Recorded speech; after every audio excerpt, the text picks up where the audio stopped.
روبرایی؟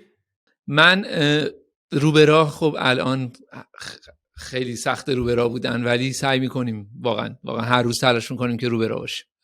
راجبش هم حالا مفصل حرف میزنیم. من با بچهای ایران خیلی صحبت میکنم، ولی احساس میکنم که همیشه بین بچه‌هایی که خبرها رو از طرف اینستاگرام و تلگرام و حالا کلا از طرف اینترنت میشنون یه تفاوتی با بچه‌هایی که اونجا رو دارن زندگی میکنن هست.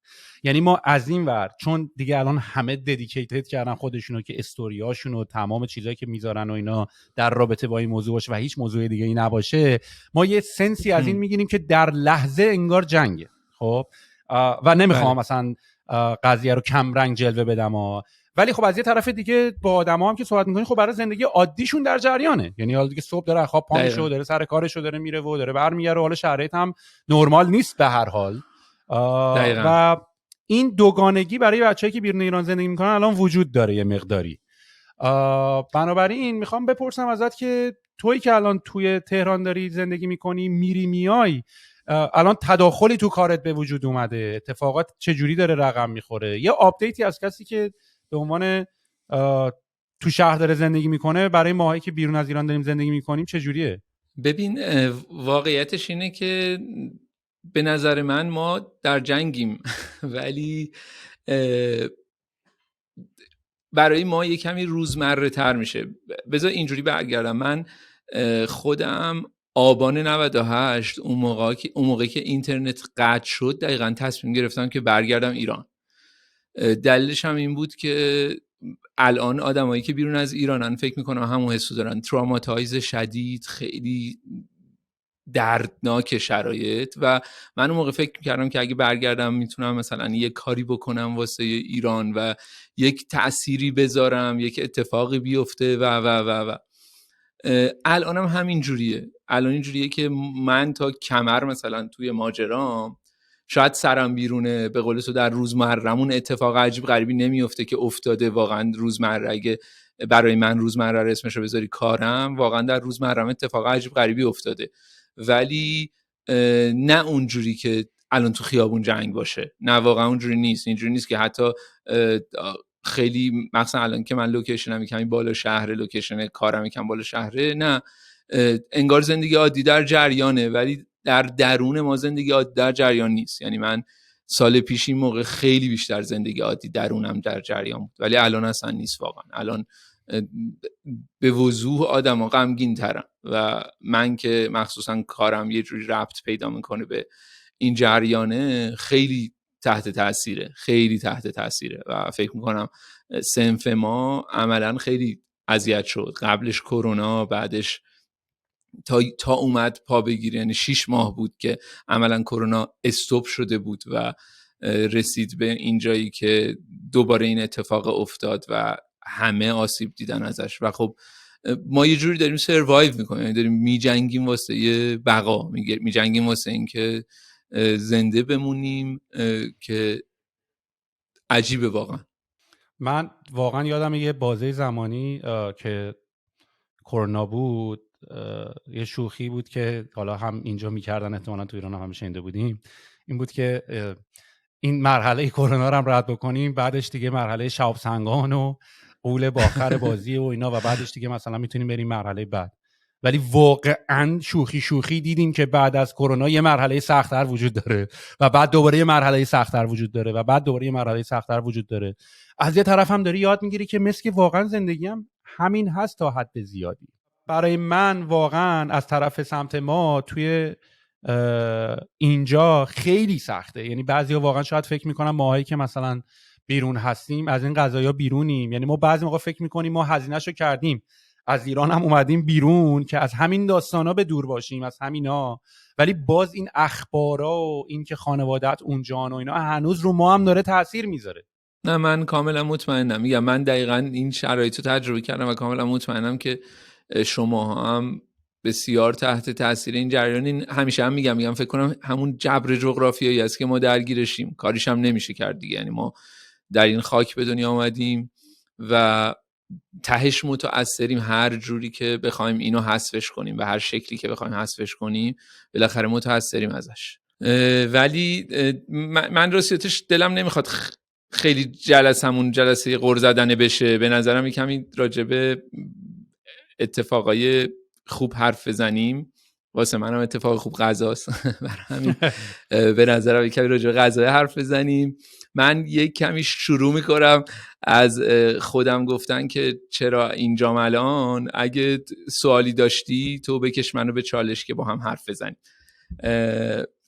ببین من خیلی زندگی باحالی داشتم، خودم همیشه ازش خوشحالم، خیلی استوری وار تعریفش میکنم و دوستش دارم.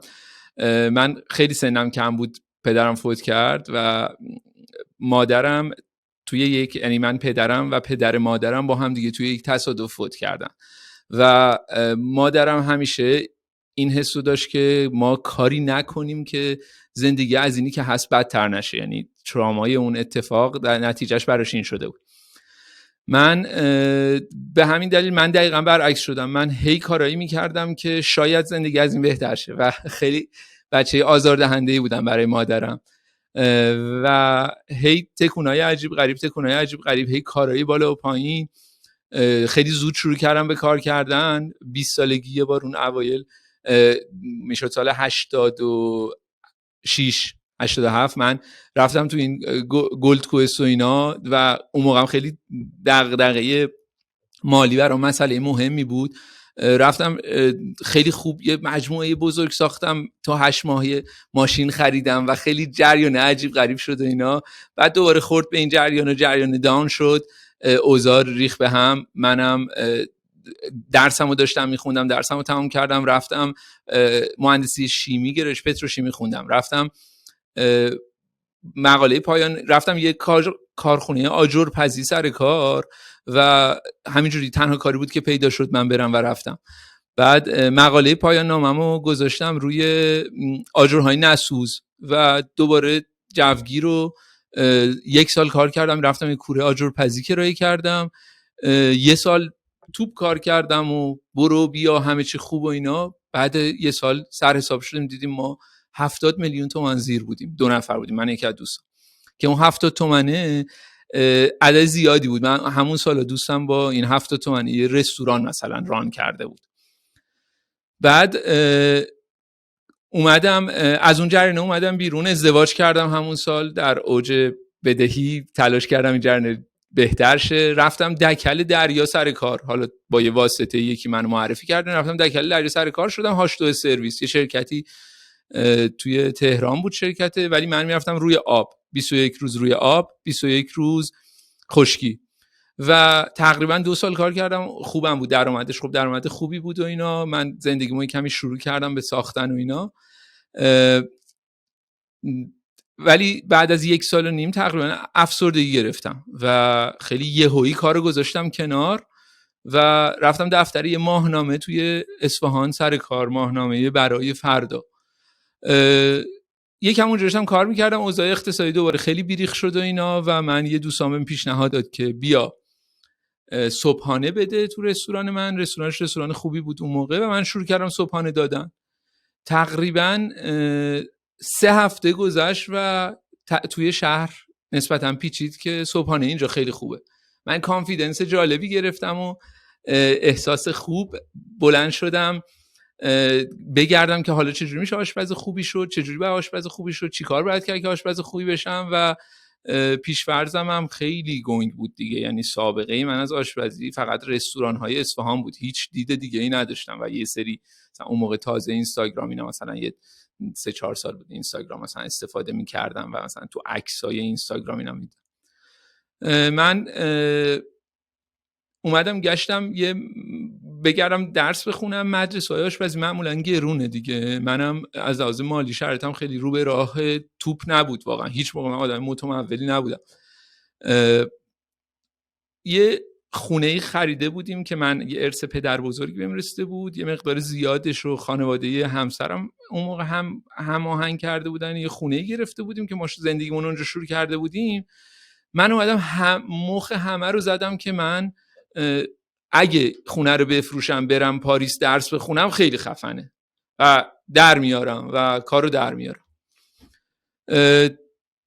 و من خونه رو فروختم و با زن تو اون موقع 4 تا متوجه چمدون شده بودی که علاقه داری به غذا و آشپزی؟ آره دیگه. یعنی این که ببین من اینجوری نبودم که بگم از بچگی علاقه من بودم به آشپزی و اینا، نه واقعا نه. تو اون سن همه دوست دارن رستوران و کافه و فلان و اینا رو. ولی من اتفاقی که افتاد این بود که اون مدتی که اصفهان کار میکردم خیلی همه چیز خوب بود. یعنی مثل این بودم که من در این کار توانمندم. الان بهش فکر میکنم اینجوری نبوده، به نظرم خوب بودم ولی نه خیلی عجیب غریب، مثل بقیه کارا دیگه داشتم سعی میکردم کار کنم. ولی آشپزی یه کار خیلی عجیبی که با من میکردیم بود که این حس هنری منو ساپورت میکرد و خیلی منو خوشحالم میکرد. همون موقع هم من یه مشاوره، یه مسیر شغلی و اینا رفته بودم که این پارامتر هنری تو شخصیت من خیلی زیاد بود و یه مچی داشت، ناخودآگاه مچی با شرایط من داشت و من واقعا از روزی که تصمیم گرفتم آشپز شم تا حالا هیچ موقع پشیمون نشدم. واقعا کار رو دوست دارم. یعنی تنها چیزی که حال منو در هر لحظه خوب میکنه آشپزی کردنه. خلاصه آره من خیلی زود جمع کردم و رفتم پاریس، رفتم مدرسه. من 3/4 پولی که از فروش خونه داده بودم و دادم برای مدرسه و 1/4 فکر میکردم که 9 ماه مدرسه رو دووم میارم.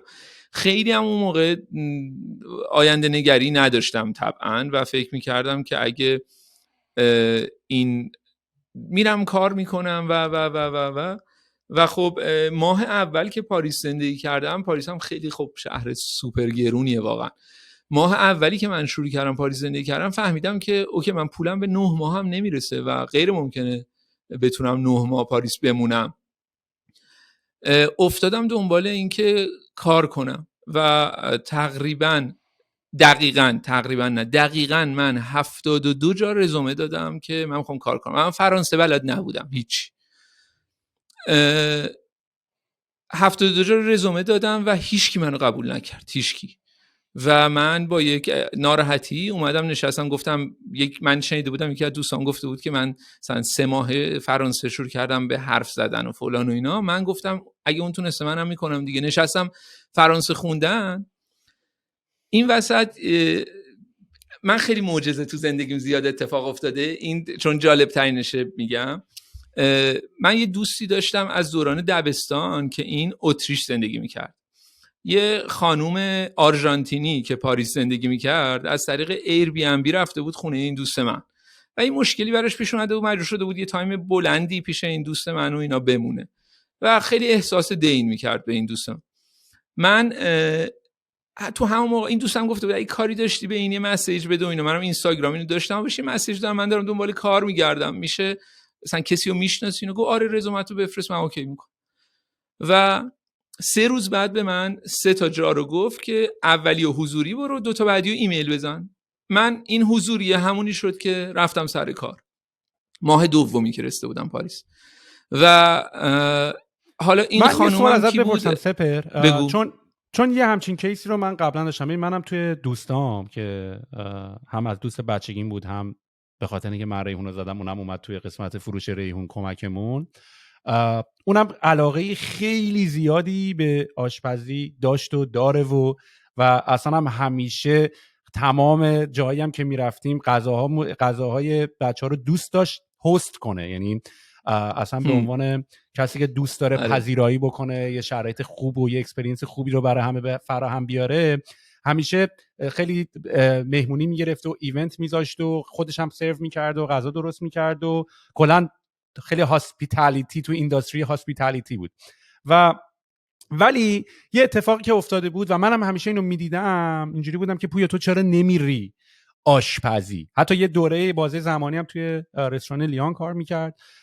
ولی یه اتفاقی که افتاده بود من احساس کردم که پویا طرز تفکرش از این که بره، چون به غذا علاقه داره و شاید چون مثلا نیازم داری که یکم دنیا رو دیده باشی، باید بدونی که مثلا بزرگترین آدمای دنیا آشپزن یا میتونن آشپزها مثلا حتی آدمای خیلی خفنی باشن، حتی مثلا آشپز فیسبوک من میدونم الان جزو یکی از میلیونراست و اصلا میتونن آدمای خیلی گنده‌ای باشن، ولی مثلا تو ذهنیت دوست من احساس میکنم یه همچین قضیه‌ای بود که نه آقا آشپز فوقش نه که بریم مثلا اون پشت سیب زمینی پوست بکنی، یعنی یه همچین مایندتی داشت. یعنی هیچ وقت رویاشو نمیبرد به اون سمت که آقا من برم این قضیه رو به عنوان یه اینداستری خیلی بزرگ فالو کنم. همیشه فکر میکرد که من حتما باید بره مهندسی یا یه کار دیگه بکنه و حتما فکر میکرد باید در کنارش باشه که بره این کار رو انجام بده. ولی میخوام ببینم تو از کجا فهمیدی که میتونی اینو ادامه بدی خیلی به جد؟ ببین واقعیتش اینه که حق دارن آدما، یعنی منم اون موقعی که خودم دنبالش بودم، من یکی این که درس خوندن در رشته‌ای که دوست دارم در بیرون از ایران برام خیلی مهم بود همیشه از بچگی. یعنی قبلش من موسیقی دوست داشتم، همیشه فکر می‌کردم که من رویال کالج لندن موسیقی میخونم، ولی یکی این بود که باعث شد من حتما برم. یکی این که من خیلی دنبال ته چیزا میگردم، یعنی اینجوری بودم که ته آشپزی چیه، یعنی بهترین آشپز دنیا کیه، نمیدونم اگه اصلا بهترین نوع آشپزی چیه. اون موقع سال 2015 بود که 15-16 بود که من رفتم. اون موقع فرانسه به طرز عجیبی با اختلاف در دنیا اول بود دیگه، و یعنی اگه همینجوری یه سرچ معمولی هم گوگل می‌کردی می‌فهمیدی که فرانسه بهترین جای دنیا برای آشپزی. حالا الان گوی سبقت و دانمارک گرفته جدا، ولی اون موقع فرانسه بود و من اینجوری شدم. برای همینم من رفتم پاریس. یعنی من فقط نمیخواستم مهاجرت کنم، وگرنه خیلی گزینه‌های منطقی تر، ارزون تر و آسون تری بود که من برم، ولی من اینجوری بودم که پاریس، کردن بلو و خدافظ. دقیقا همین کار کردم، هیچ چیز دیگه فکر نکردم، گفتم میرم دیگه، میرم دنبالش میگردم. واقعا این جستجو بود برای من. و خب میگم شانس این وسط خیلی با من یاری کرد و من اون رستورانی که رفتم سر کار الان اگه سرچش کنی مثلا جزو تاپ 50 پاریس، توی ادوایس های تاپ 50 هست. نمیدونم توی مثلا شفم جزو شفای خیلی خوبی بود که پاریس کار میکرد و اینا. ولی یه ویژگی دیگه داشت که حالا در ادامه داستان میگم، اینه که اون آدم به شدت آدم عصبی بود. یعنی نمیدونم تو دیدی یا نه، ولی یه فیلمی هست به اسم برنت سوخته که برادلی کوپر بازی کرده، که ماجرای یه آشپزیه که 2 ستاره میشلن داره، میخواد 3 ستاره میشلن بگیره.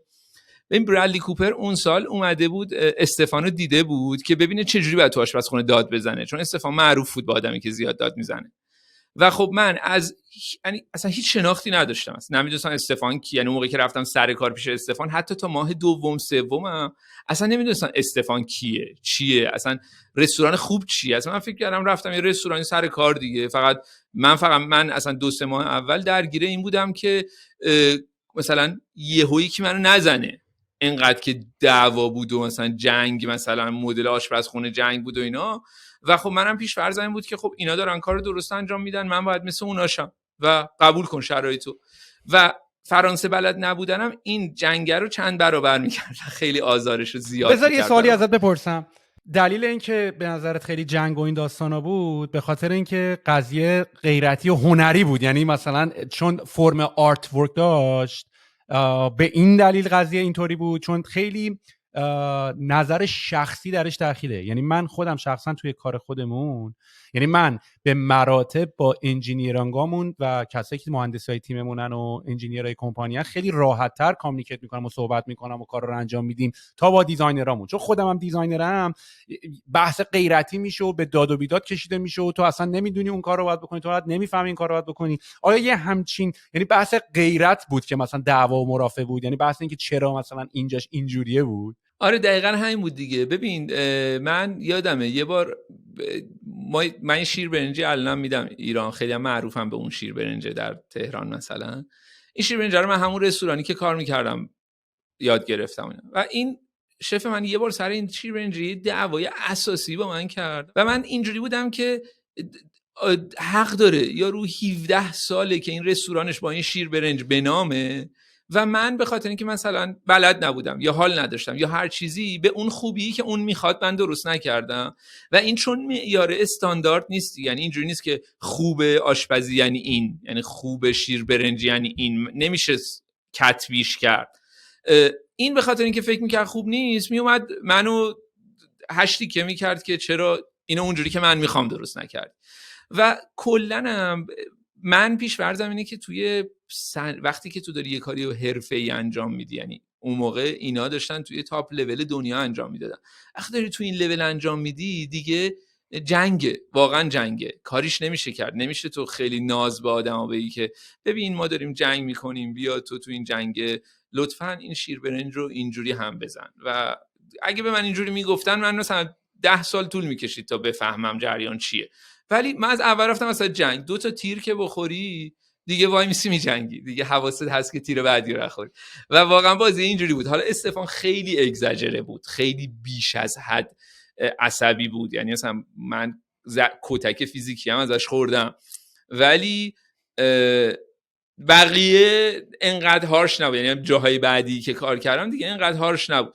ولی خب استفان هم آسیبش رو میدید. ببین یه اتفاق جالبی واسش افتاده بود، اینو 3-4 سال قبل اینکه من برم پیشش کار کنم استفان میشلن استار نداشت، نگرفتم هیچ وقت. ولی یه دلیلش این بود که میگم چند سال قبل اینکه من برم یکی از بازرسای میشلن رو کتک زده بود تو رستوران که تو اصلا برای چی راجع به غذا من نظر میدی؟ من مگه گفتم شما بیاین نظر بدین؟ نمیخوام اصلا ستاره‌تون.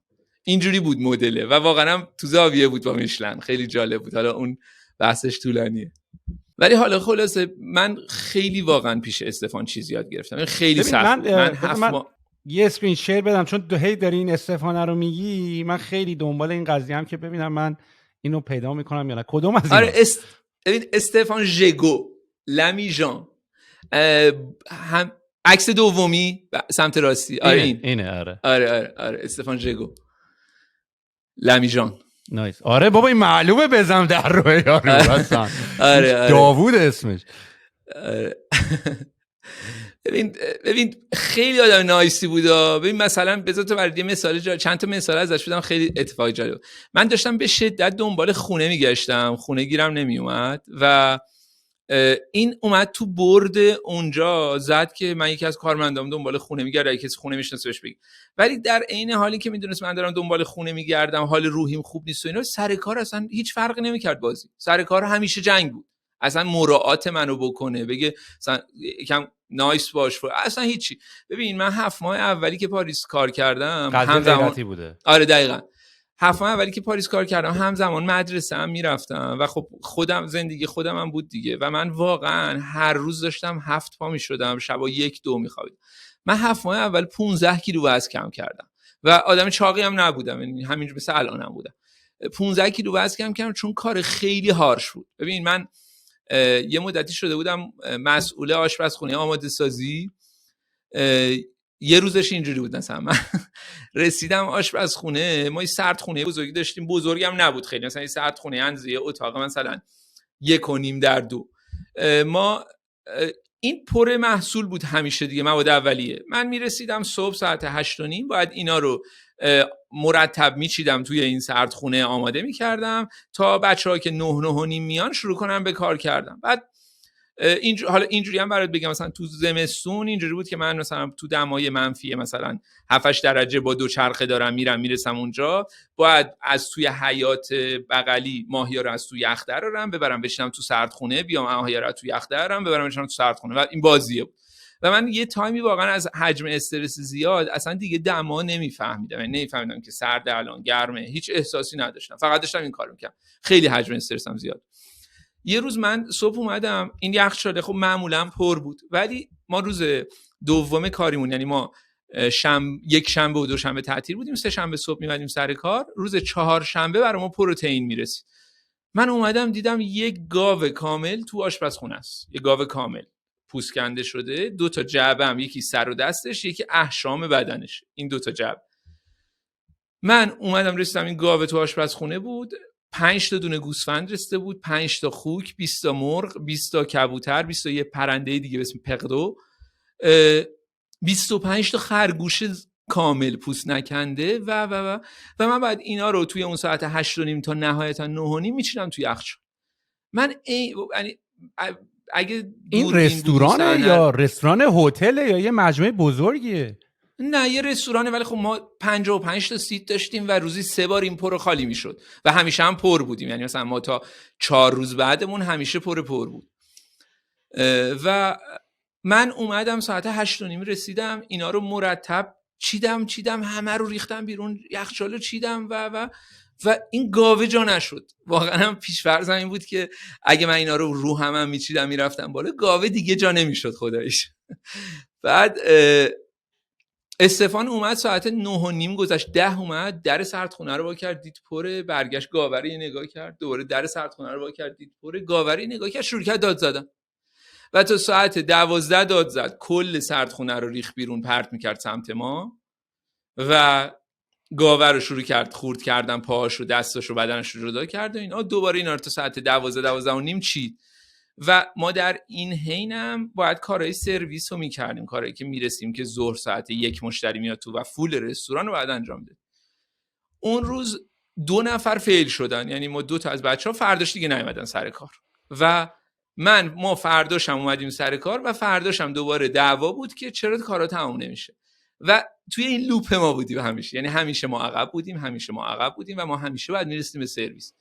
و خب این خیلی بازی هیجانی و درستی بود که الان من یکی از دغدغه‌هام اینه که اونجا ما دغدغه روزمره نداشتیم. من الان نمیتونم از بچه‌هام بخوام که اینجوری کار کنید، برای اینکه طرف از بین این همه اعتصاب و مشکل و ناامیدی میاد سر کار و من اگه بخوام یه همچین فشاری بهش وارد کنم فیل میشه، خیلی راحت فیل میشه و من حالا اون فشارم نه، من نصف اون فشارم بخوام بهش وارد کنم فیل میشه. خب و همونجوری که من اوایل که اومده بودم ایران خیلی هارش بودم و خیلی تحت تاثیر و اینا و واقعا یال ما آدم پیش من کار میکردم فیل میشدن، یعنی چون که نمیتونستم من همش اینجوری که این کارو باید کرد، هیچ اکسکیوزی قبول نمیکردم، اینجوری و این اتفاق نمیافتاد. و من الان یکی از بزرگترین دغدغه‌هام که خیلی هم جالبه، چند روز پیش داشتم مقاله‌ای میخوندم راجع به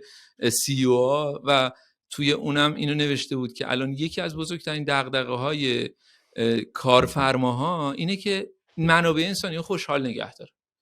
بعد من خوشحال نگهداری که هیچی، من میخوام بهشون فشار وارد کنم که چون مدل کار این شکلیه، چون من تحت این فشار کار یاد گرفتم. اگه این فشار رو من نبود که همینجوری با کتاب خوندن اینه که آشپزی یاد نمیگرفتم، آشپزی تو آشپزخونه تحت فشار یاد گرفتم و این خیلی الان برای من پررنگ شده، چون میبینم که اگه از یه حدی بیشتر به نیرون فشار بیارن نیرون فیل میشه و من مجبورم که از یه جایی به بعد دیگه نایس باشم. ببین عجب نکته جالبی رو داری میگی، به خاطر اینکه اصلا فکر نمی‌کردم که توی راجعی همچین موضوعی صحبت بکنی که دغدغه منم الان هست و سر کار و حتی توی هر محیط‌های دیگه‌ای.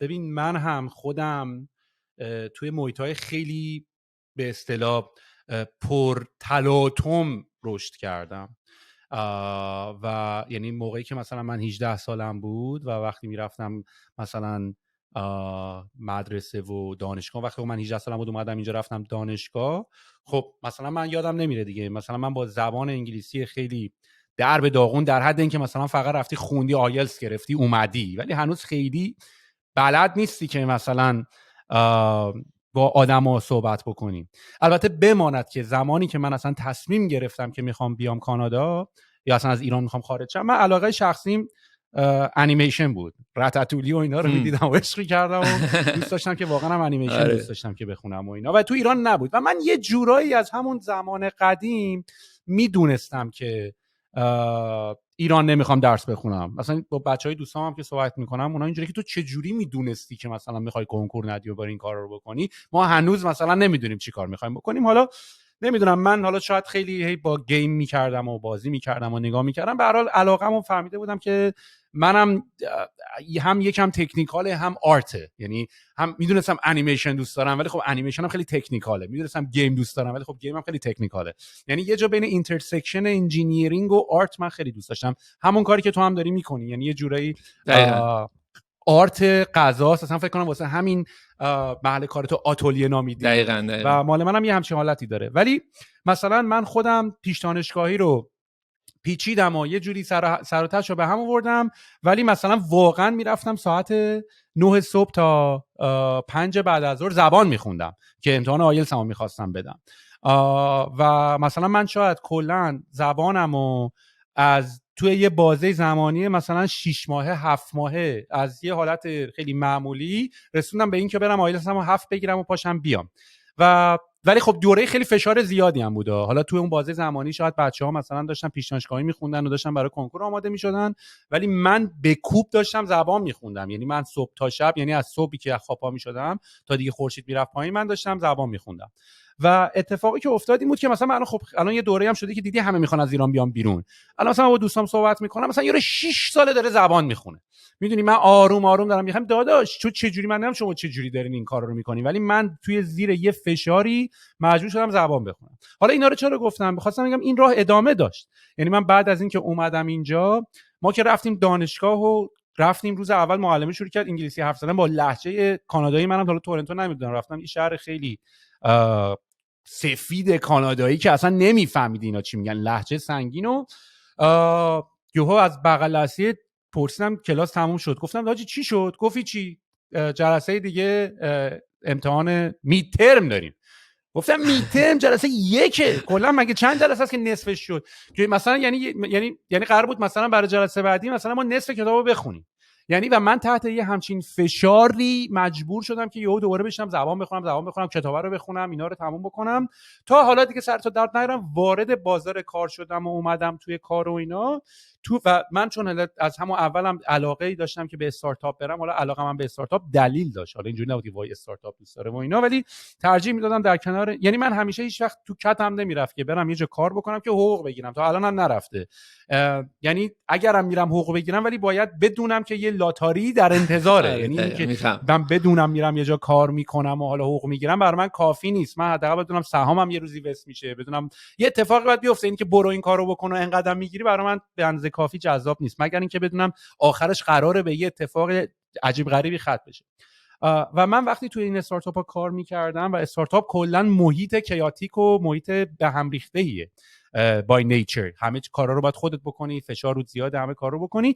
و ببین ما هم داد و بیداد، یعنی من خودم همش اینجوری که آقا این چه وضعشه، اونو چرا اینطوری ساختی، این چرا اینجوری کردی، اینو اگه نرسی تا الان باید بیا، یا مثلا 3 صبح زنگ می‌زدن پاشین بیاین، یا ما آفیس میخوابیدیم.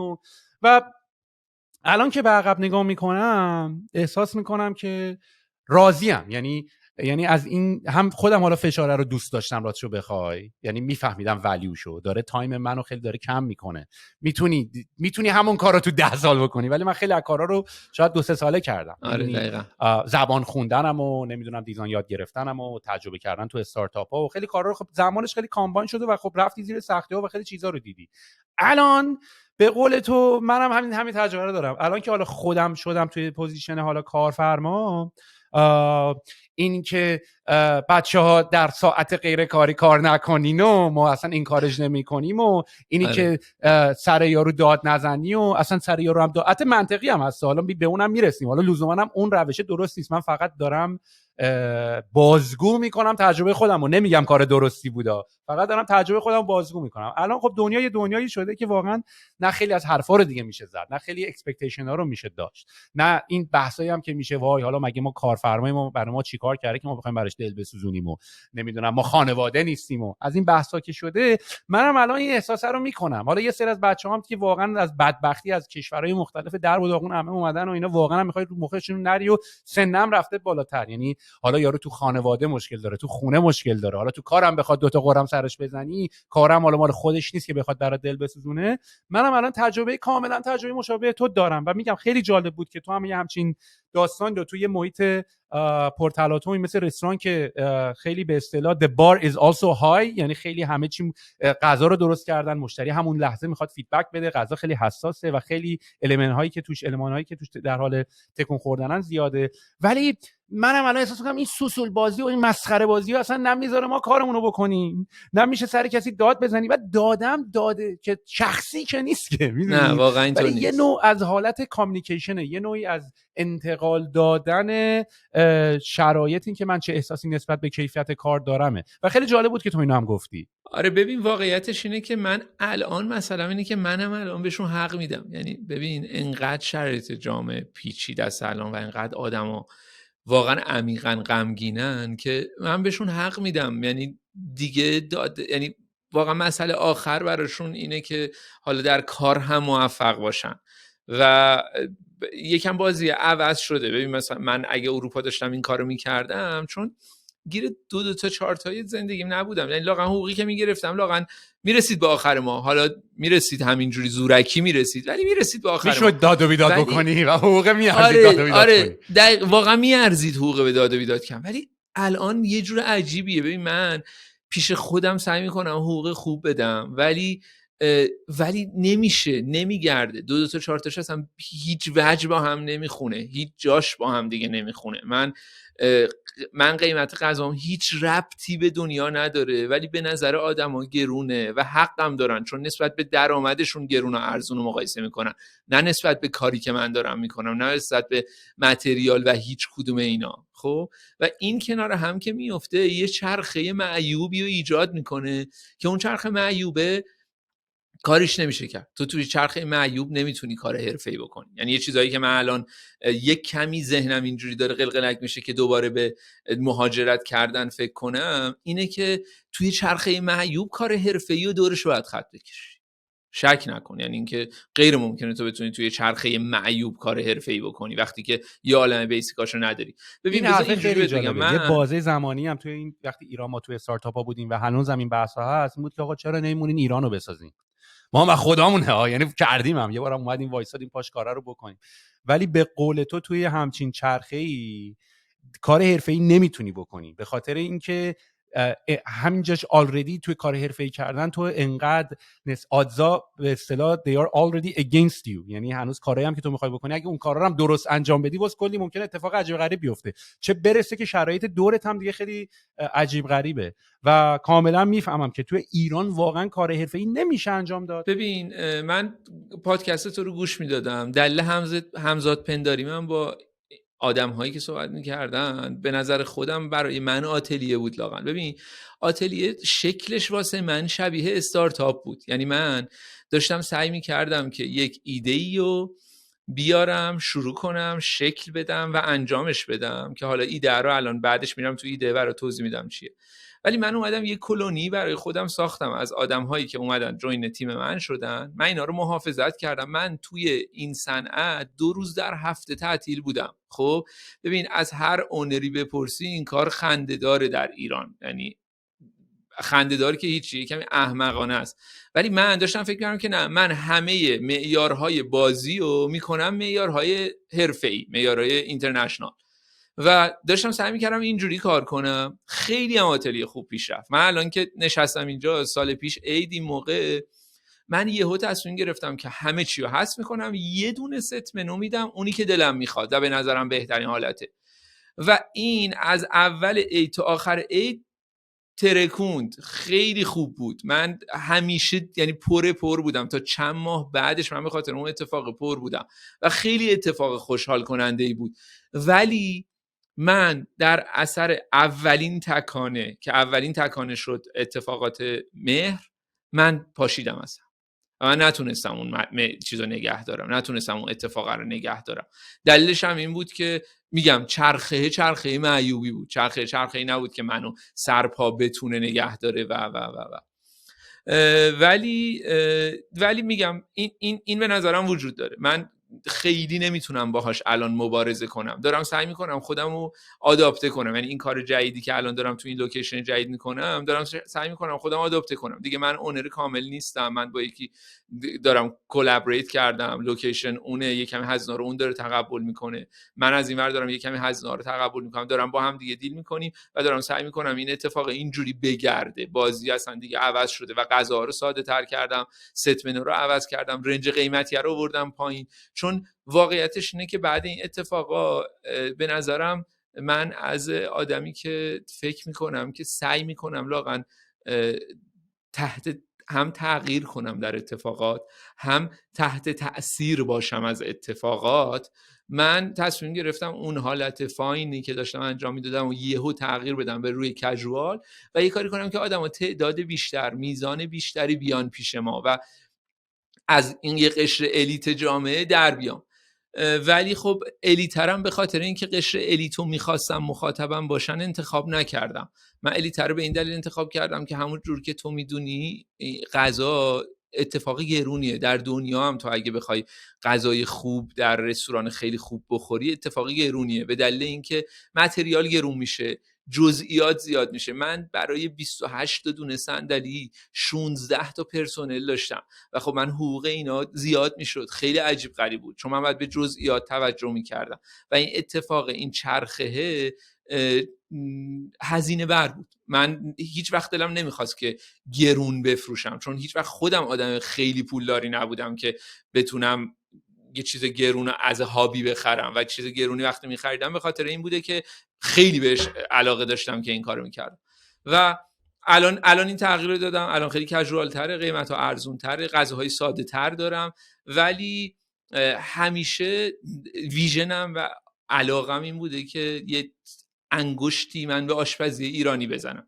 یعنی این بخش به عنوان خیلی کلامش بزرگه اینجوری برداشتش نکنید، ولی به عنوان آدمی که فکر میکنم شغلم هنره سعی میکنم که اونجوری بهش نگاه کنم و فکر میکنم اگه بخوام تأثیری بذارم اونجاییه که من در آشپزی ایرانی کاری بکنم. حالا اگه چیزی داری تا اینجاش بگو تا من بعد برم تو بحث بعدی راجع به آشپزی ایرانی توضیح بدم که منظورم چیه. چرا برگشتی؟ همین، ببین یکی تروماتایز شدن شرایط 98 بود واقعا، یکی همین آشپزی ایرانیه بود. ببین نمیدونم تو در دوچاره این ماجرای شدی یا نه. من بعد سال دوم که تازه استیبل شدم توی فرانسه و شرایطم یکم رو برا شد، من به شدت درگیر نوستالژی شدم و افتادم دنبال این که ببینم آرتیستای ایرانی کیان، خفنای ایران کیان. من خیلی ها رو نمیشناختم. مثلا من بهمن محسس رو نمیشناختم. اون دوران یه ویدیویی اومد بیرون از یک مستند فیفی از خوشحالی زوزه میکشد اومد بیرون، من دیدم بهمن محسس شناختم، بعد رفتم هی آدم‌های مختلف اینجوری و این نوستالژی در من هی گنده شد و جایی که احساس میکردم من میتونم به این نوستالژی گره بخورم آشپزی بود دقیقاً دیگه. و نشستم راجع به آشپزی گذشته ایران خوندن که چه اتفاقایی تو آشپزی گذشته ایران افتاده. بعد رسیدم به یه سری اتفاقا که اینجوری بودم که هیچ ربطی به این کاری که ما الان داریم میکنیم نداره. یعنی اینکه اصلا هیچ چیزی شبیه این چیزی که الان هست نیست و خیلی برای من یه جای بزرگ و بلدی شد که انگار میتونم توش بپرم هی بگردم، هی تحقیق کنم و هنوزم تو همون استخرم. من هنوز دارم تو اون استخره میگردم، هی دارم این ور میرم یه چیز جدید پیدا میکنم، اون ور میرم یه چیز جدید پیدا میکنم. ببین یه نمونه برات بگم، یه کتابی هست که چاپ شده به نام آشپزی دوره صفوی، آقای افشار، ایرج افشار، به کوشش ایرج افشار نوشته شد. این آقای افشار یه ایران شناس خیلی درست حسابیه، حالا سرچش هم کنی پیداش میکنی. آقای افشار اومده این کتاب رو از یه سری نسخ خطی در آورده و سعی کرده به جمع آوری کرده و حالا نشر کرده. خب آدم متخصص غذا نیست طبعا، ولی اینا رو نشر کرد. ببین یه بخش فکر میکنم باب دومه نوشته در صفت ماهیچه. من هی اینو میخوندم هی نمیفهمیدم. آره همین کتاب دقیقا.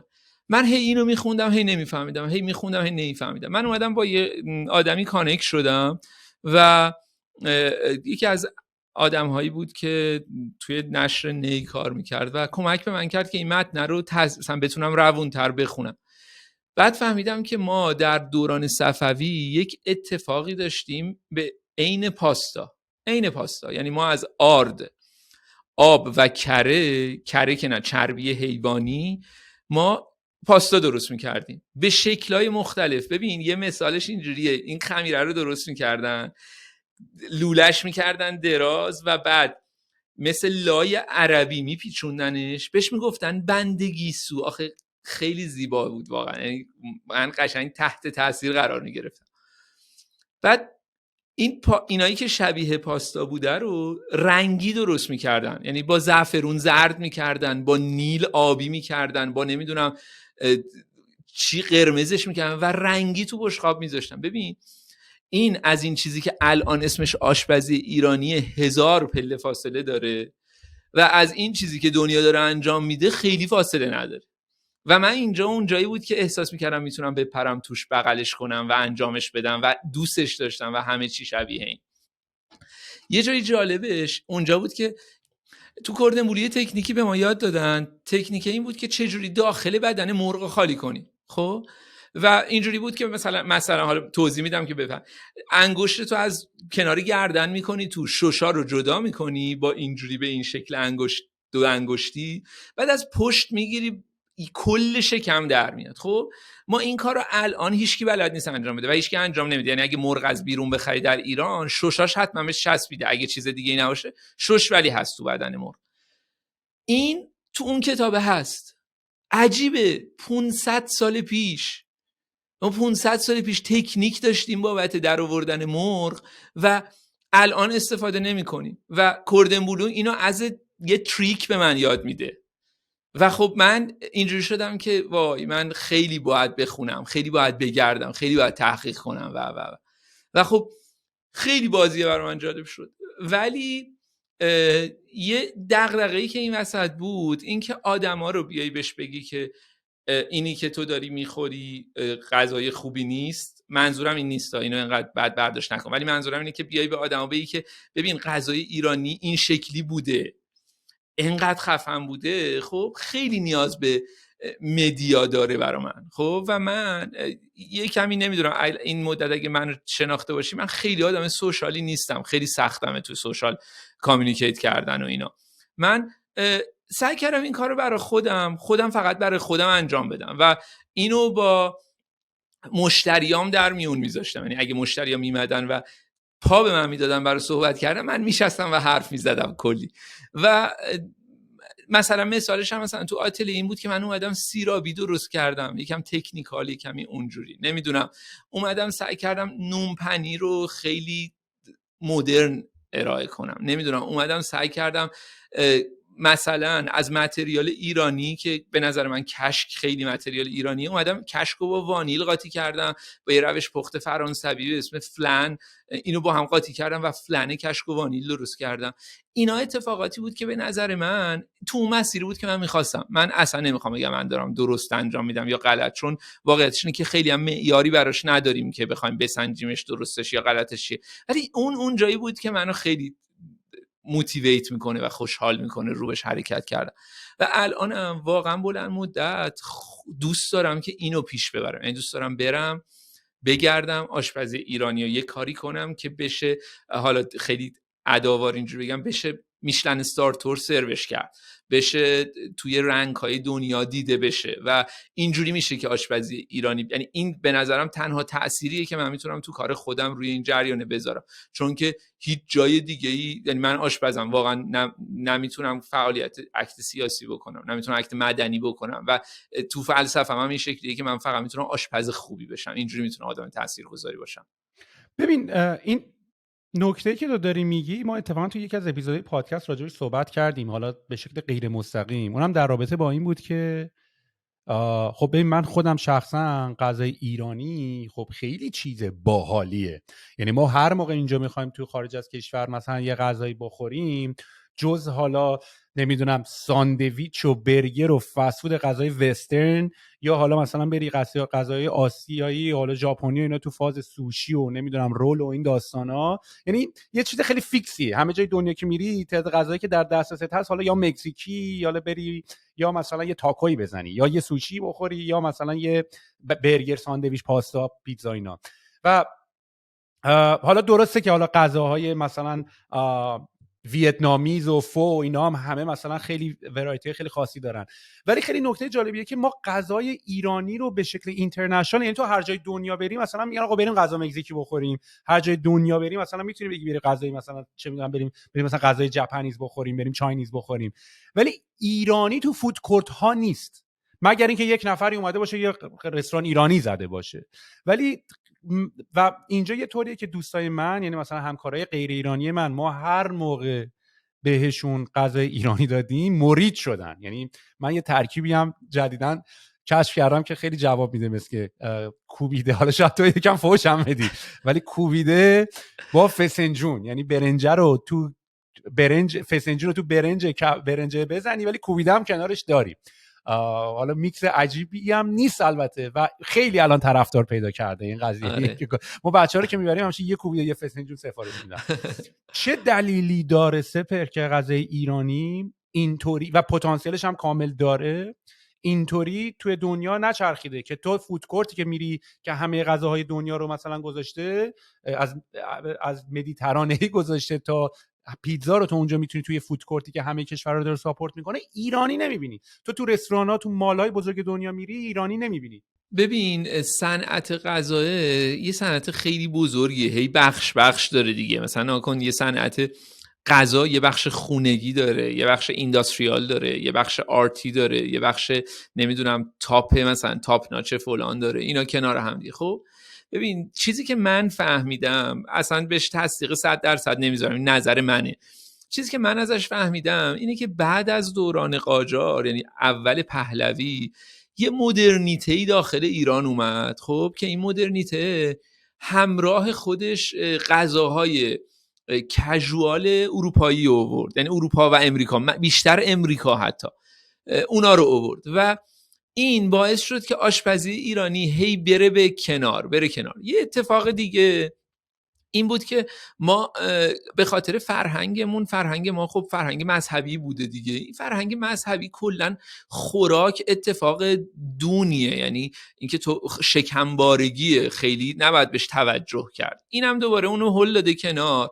یه اتفاق دیگه هم که افتاده اینه که ببین توی 100 سال گذشته ایران ببینی، نمیدونم یعنی بعد از دوران قاجار اسم هیچ آشپزی بولد نبوده، یعنی اینکه هیچ آدمی نبوده این وسط که این جریانه رو دست بگیره و بولد شه و اصلا موقعیت اجتماعیش انگار اصلا وجود نداشته که این آدم بولد شه. خب ببین این ستاره بذاری کنار هم، طبعا این صنعت سقوط کرد، خیلی واضح. بذاری کنار هم میبینی که اوکی پس هیچی دیگه نباید ازش مونده باشه، همینی هم که مونده باید ما خدا رو شکر کنیم. واقعا همه چیز رو به قهقرا بوده.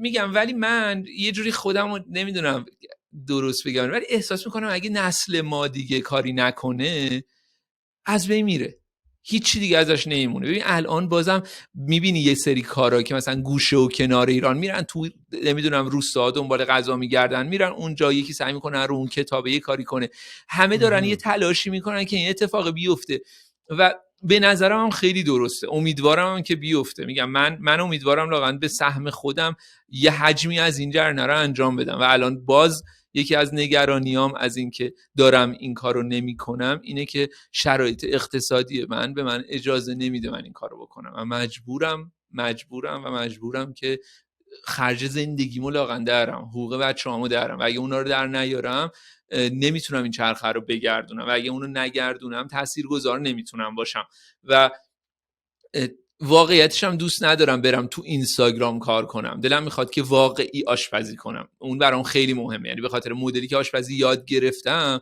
واقعی آشپزی کردنه برام از تو اینستاگرام آشپزی کردن خیلی مهمتره.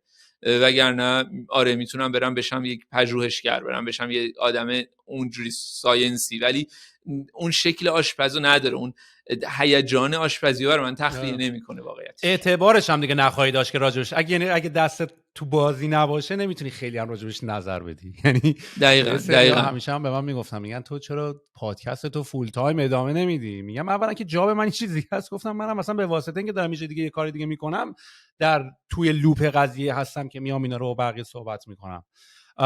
این نکته‌ای که گفتی منو یاد یه مثالی میندازه که یه پسره بود که الان اسمشو خاطرم نیست، قبلا اسمشو تو پادکست آوردم، و اینم دقیقا همین کاری که تو کردی و کرده، یعنی حداقل برنامه‌اش تو همین فازاست، ولی توی یه کاتگوری دیگه، تو موزیک.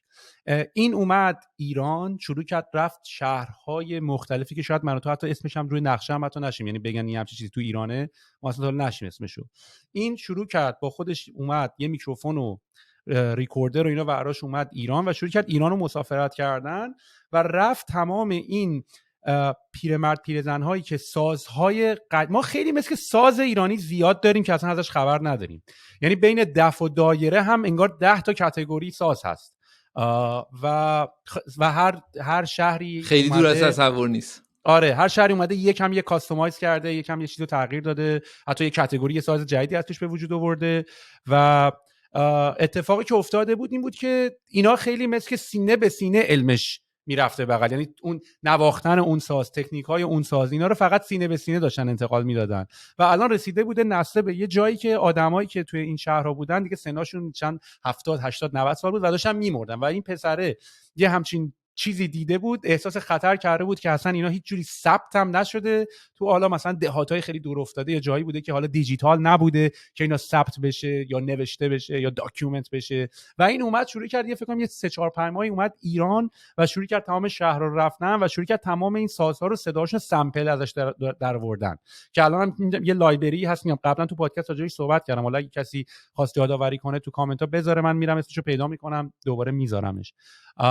و شروع کردش که این فرهنگ و این کالچر رو نگه داشتن، یعنی هم سازه رو سامپل کرد، صداها رو سیو کرد، همه رو ثبت کرد که هم بقیه آرتیست‌ها و میوزیشن‌های دیگه بتونن از این سامپل‌ها استفاده بکنن برای ساختن آهنگ‌های جدید، هم کالچر صداهای ایرانی توی آهنگ‌های موسیقی‌های جهان الان خیلی مد شده دیگه، الان هر کلاب و جایی میری برای تهیه صدای تاری یا روی میکسی کرده تو آهنگ. و من فکر کنم کاری هم که تو داری می‌کنی یکم مشابه هست، یعنی چیزی که من از حرفات فهمیدم این بود که حتی توی پخت غذای ایرانی و سبک غذای ایرانی اینم سینه به سینه از دختر به مادر رسیده، ولی کسی اینو لزوما دیجیتالایز یا نبردش تو بیزنس، فقط در حومه خانواده خودش استفاده کرده و این یواش یواش داره میمیره و اون توانایی اکسپورت کردن و صادر کردن خودش هم نداره و تو عملا اومدی داری اون علمو داری میگیری، داری تاچ خودت رو روش میذاری، به اصطلاح دیجیتالایزش هم داری میکنی و دیجیتایزش هم داری میکنی و بعد داری کمک میکنی که حداقل اکسپند بشه توی جاهای دیگه. این تعبیر درستی از کاری که داری میکنی؟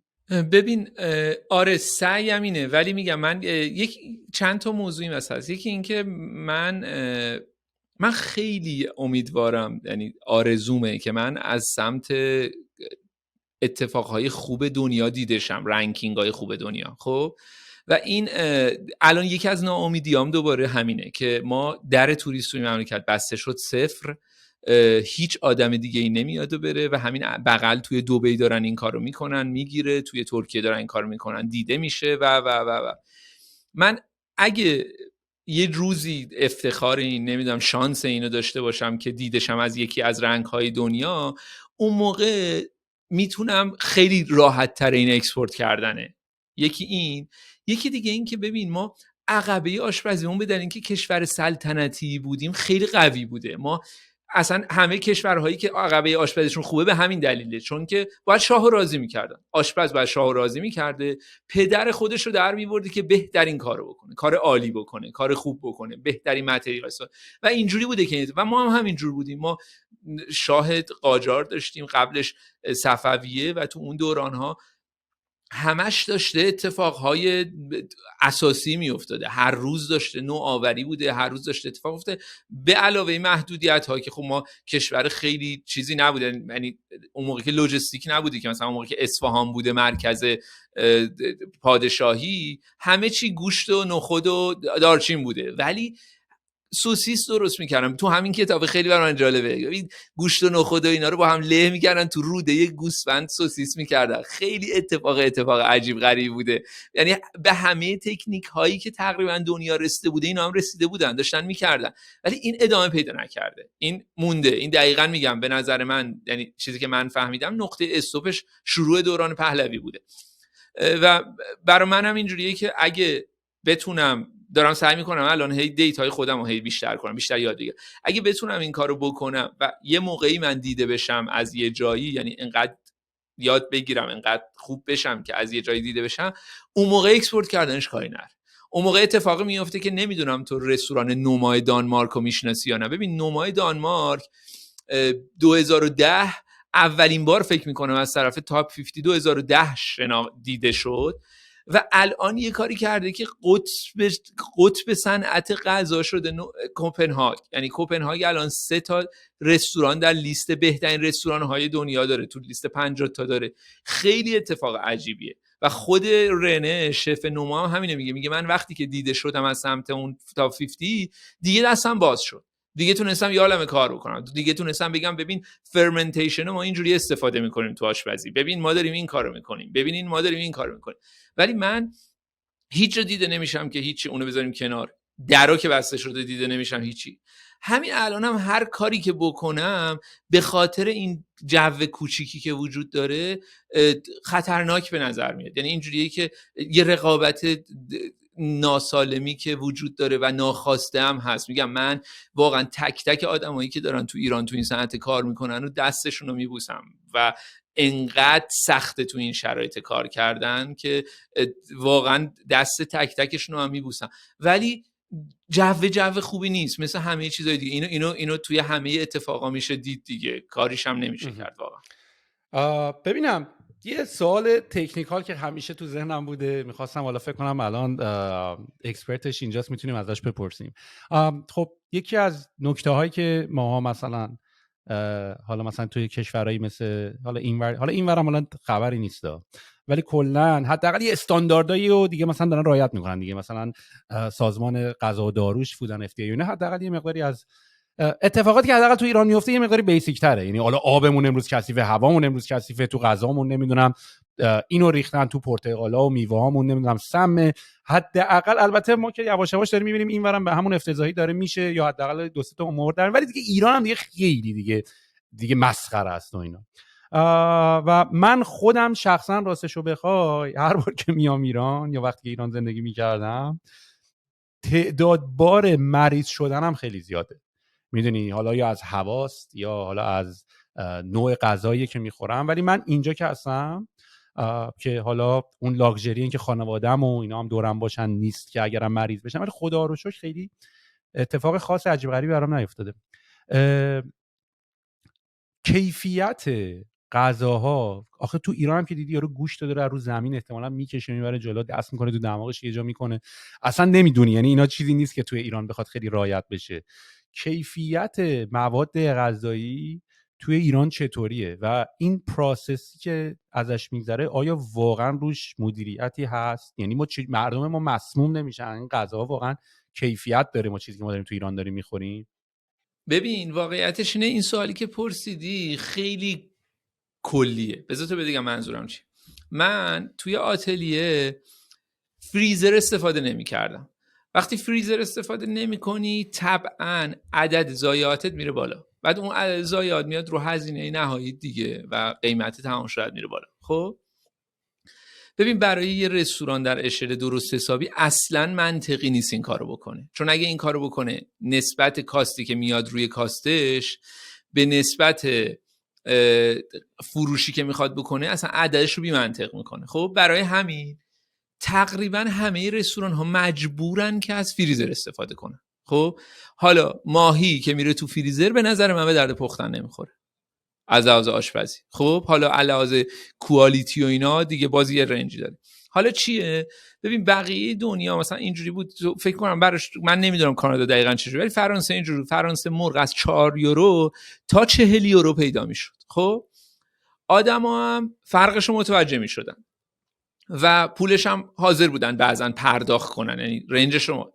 ولی ایران اینطور نیست. ایران مرغ یه مرغه و معمولاً با کمترین قیمت بازار سنجیده بشی تو به عنوان رستوران دار، چون فکر کنن تو داری قیمت مناسب می‌خری دیگه مثلا اینجوری. خب در صورتی که من همین الانم تو این اشلم دارم پروتئینمو از یک پروتئینی سطح شهر می‌خرم به دلیل اینکه فریزر استفاده نمی‌کنم، به دلیل اینکه می‌خوام همه چیز تازه باشه و خب قیمت خریدم میره بالا. یعنی فرق داره دیگه اینکه من 2 کیلو ماهی بخرم تا اینکه 200 کیلو بخرم تو سردخونه، عدد خریدش برای من کلی فرقشه و من این کارو نمیکنم و این بازی رو سخت میکنه. ولی برای یک رستوران از اینداستری واقعا اتفاق اشتباهی اگه این کارو بکنه. خب این باعث میشه که کوالیتی یه لول بیاد پایین و آدما هم فرقش رو قبول نمیکنن و حتی بعضی موقع میگم من به آدما همیشه حق میدم، شرایط اقتصادی اصلا اقتضا نمیکنه که تو بری وارد اون بازی شی. خب یه چیز دیگه ای هم که هست اینه که تأمینم اتفاق سختیه. ببین ماهی خوب خریدن در تهران اتفاق سختیه. من الان سلمون هفته ای یک بار میاد تهران با هواپیما.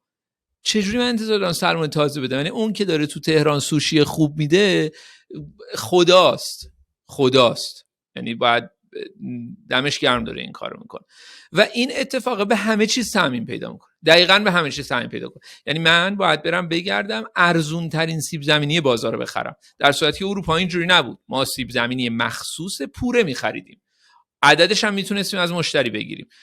نمیدونم هر چیزی تو تک تک اتفاقات این توی جزئیات لحاظ میشه. برای همین منطقی نیست برای رستوران که کار خیلی پیچیده‌ای بکنه یا متریال سوپر مرغوب استفاده کنه، چون این اختلاف رو کسی حاضر نیست بهش پرداخت کنه و قیمت به نهایی سنجیده میشه تهش، یعنی به گرم سنجیده میخواد. میدونی یعنی واقعا این که فرق یه گوشت و یه استیک متوسط و با استیک خیلی خوب بفهمی واقعا شعور میخواد، کار هر کسی هم نیست.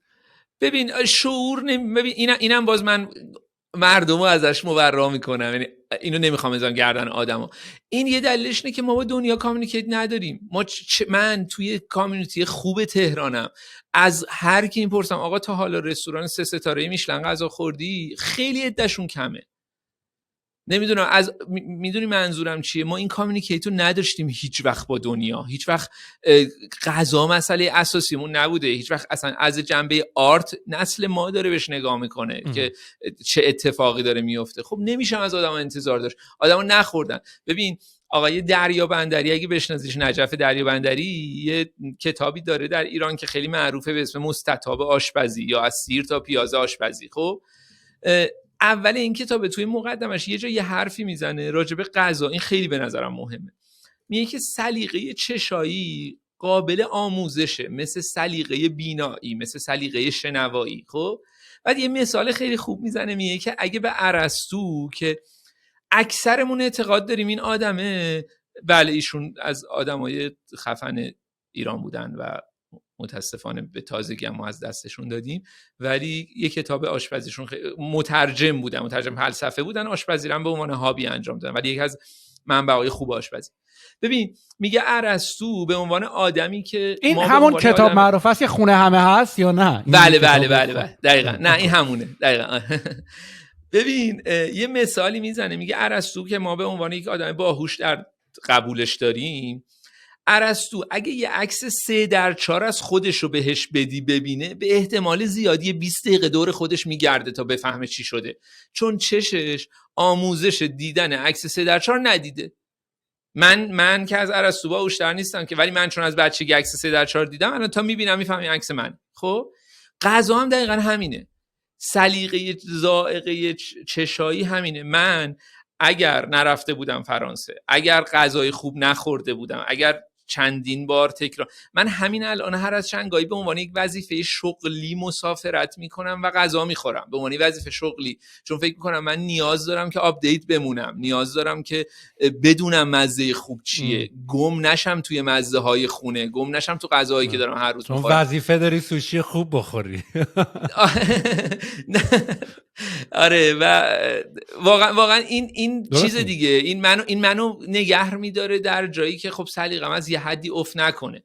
و میگم غذا رو بذاریم کنار، از اتفاق غذاش، از یک شغل من نیاز دارم ببینم اگه تو نمیدونم انیمیشن دوست داری، اگه انیمیشن خوب نبینی، هنوز در انیمیشن های دوران کودکیت باشی، خب نمیفهمی چی شده واقعا، نمیدونی اصلا من میخواستم الان همین مثال بزنم. خیلی جالب بود گفتی و کیورد انیمیشن رو به کار بردی. من اتفاقا من خودم بیهایند سین خیلی زیاد نگاه میکنم تو همه صنایع، میدونی، یعنی مثلا پشت صحنه ساختن نرم افزار، پشت صحنه ساختن فیلم، پشت صحنه ساختن موزیک، پشت صحنه همه اینا رو من نگاه میکنم.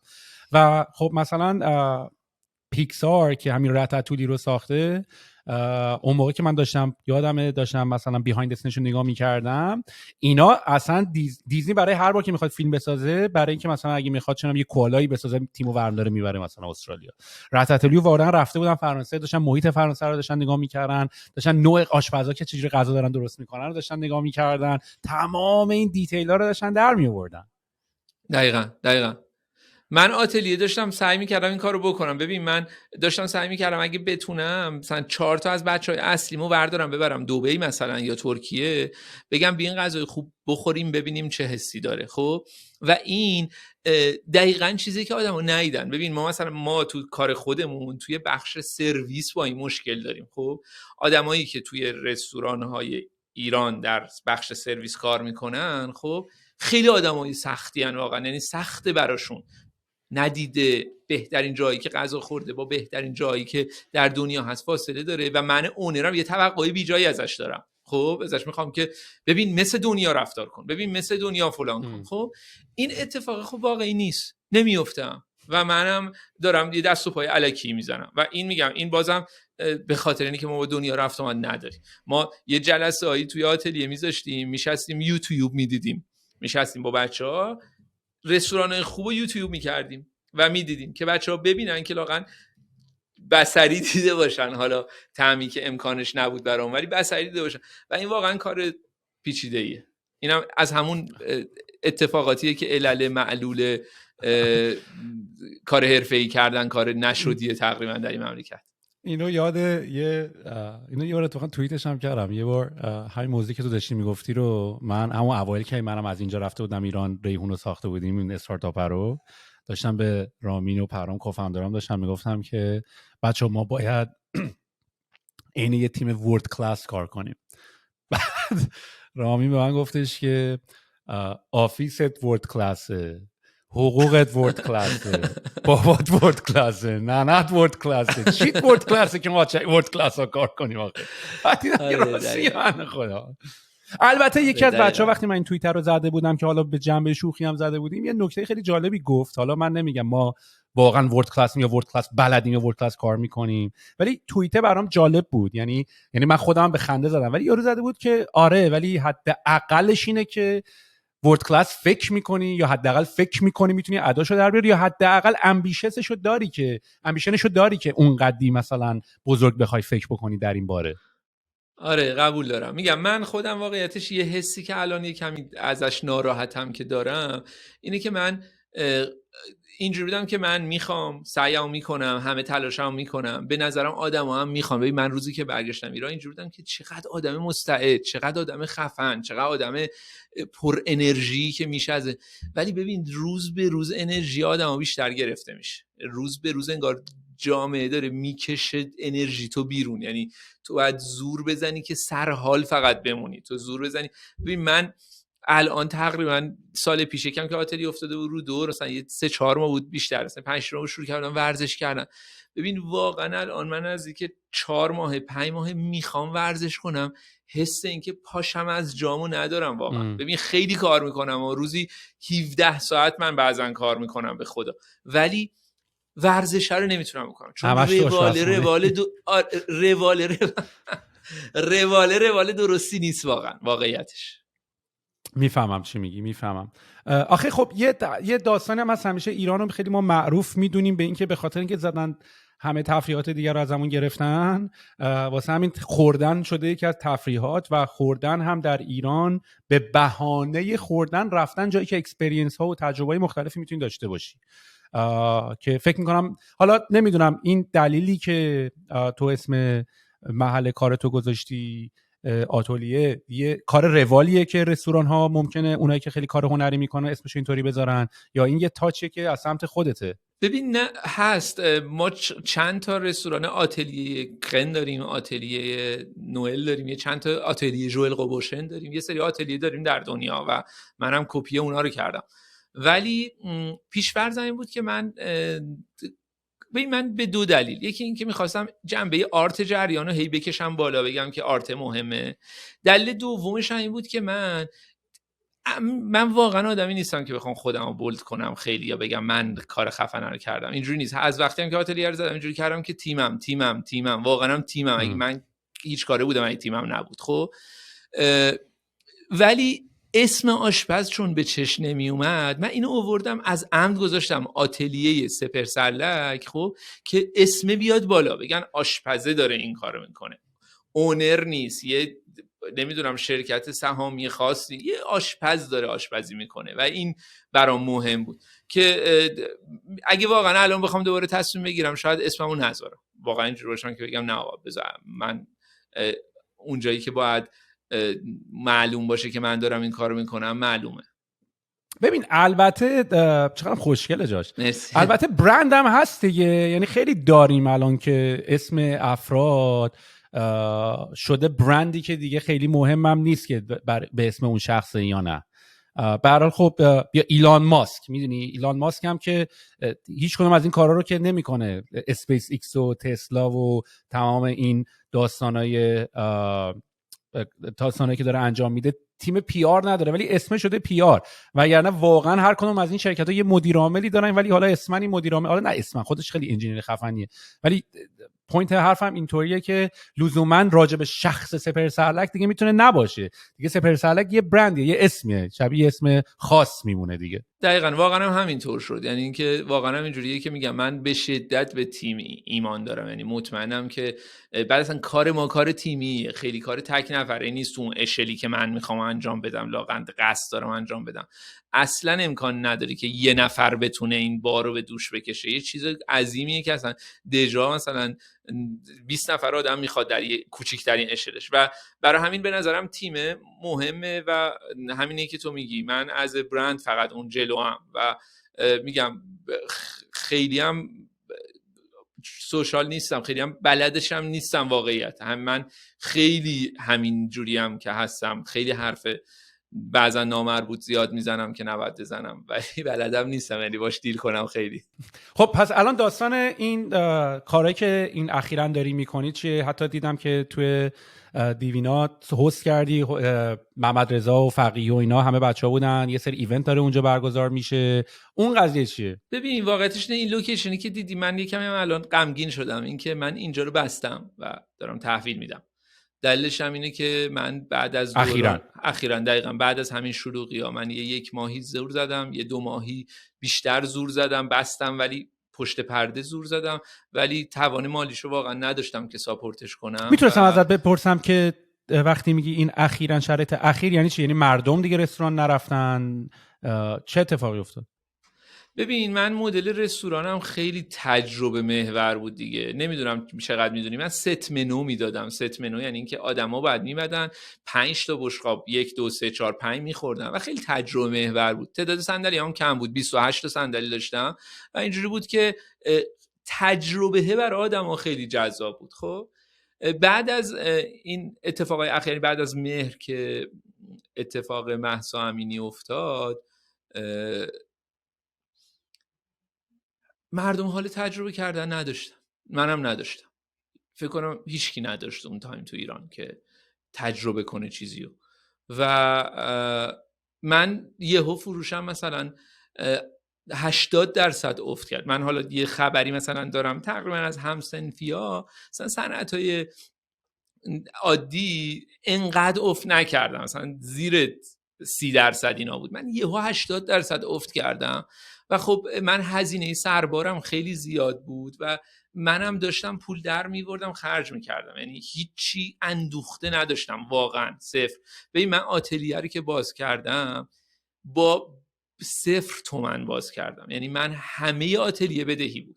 من اگه آتلیه رو تا آخر آبان نمیبستم 0 میشدم و اول مهر که اینجوری شد من سقوط کردم، سقوط و این هی من مالی رفتم زیر و اون تیم انقدر برام عزیز و ارزشمند بود که نمیخواستم تیم رو از دست بدم و هی کار جور میکردم، غذای سازمانی میدادیم، ایکس وای، یه کاری میکردیم که زنده بمونیم نمیریم تو اون حالت.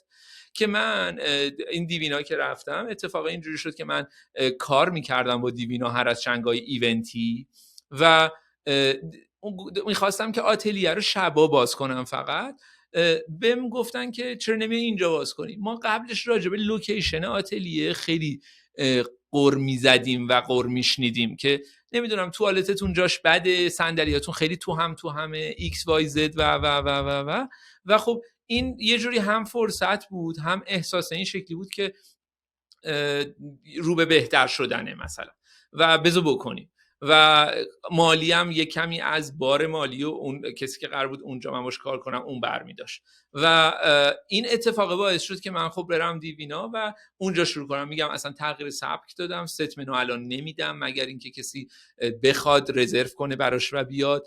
غذام الکخت روی منو باز دارم، آدم‌ها انتخاب میکنم، پیتزا پاستا اضافه کردم به منو، برگر اضافه کردم به منو و یه کاری کردم که دامنه وسیع‌تری آدم‌ها بیان. یه دلیلش هم خیلی اساسی واسه خودم اون موقع این بود که خیلی دلم میخواد. ببین یه پادکستی داشتم گوش میدادم، تو اون پادکستی داشت میگفت که آدما اینجوریان که یه یارو متخصص رگ چشم فلانه ولی انسانو نمیدونه چیه. من یهو اینجوری برگشتم گفتم آقا من به عنوان یه آشپز وظیفه‌م اینه که فقط غذای تخصصی ایکس و وای درست کنم یا نه وظیفه‌م اینه که بعضی موقع آدما رو جمع کنم دور یه سفره.